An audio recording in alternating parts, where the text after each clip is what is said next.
बच्चों, सो सब प्रति मिनट गति का डिक्टेशन। Yes start. राष्ट्रीय स्वयंसेवक संघ के अखिल भारतीय कार्यकारी मंडल की बैठक में पारित एक प्रस्ताव में जहां बांग्लादेश में हिंदुओं पर हो रहे अत्याचारों पर चिंता प्रकट की गई है, वहीं एक अन्य प्रस्ताव में स्वदेशी और विदेशी इलेक्ट्रॉनिक माध्यमों के जरिए हो रहे सांस्कृतिक आक्रमण पर चिंता प्रकट की है। कार्यकारी मंडल ने अपने प्रस्ताव में भारत सरकार से कहा कि बांग्लादेश में हिंदुओं और अल्पसंख्यक समुदाय के दूसरे लोगों पर हो रहे अत्याचारों के विरुद्ध आवाज़ बुलंद करें, क्योंकि देश के विभाजन के समय उसके बाद भी उनके हितों की रक्षा करने का भारत सरकार वचन दे चुकी है। राष्ट्रीय स्वयंसेवक संघ एक सांस्कृतिक संस्था है और राजनीति से उसका प्रत्यक्ष संबंध नहीं है।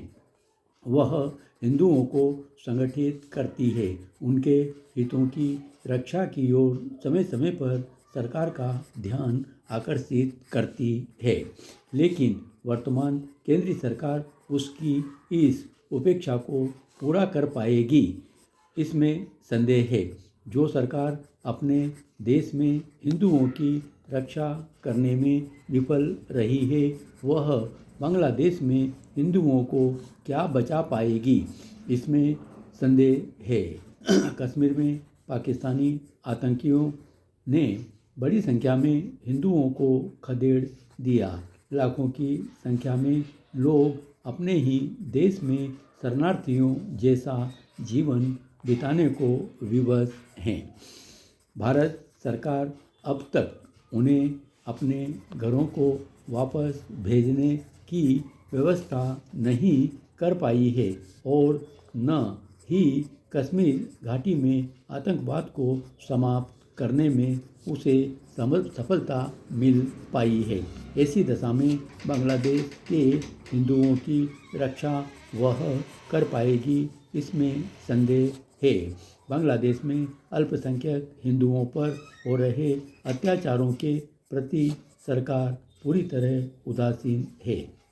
वह इतना भी नहीं समझ पा रही है कि यदि बड़ी संख्या में वहां से हिंदुओं का पलायन हुआ तो उन्हें भारत में शरण देने की जिम्मेदारी भारत सरकार पर ही आने वाली है।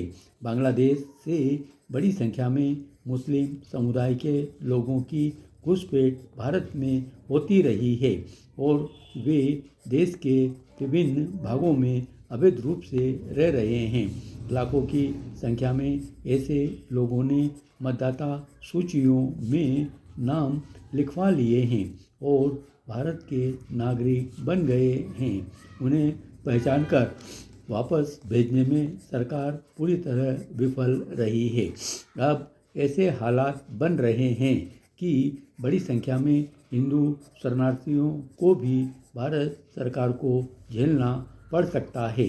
प्रस्ताव में चकमा शरणार्थियों की वापसी में आ रही बाधाओं का भी जिक्र किया गया है।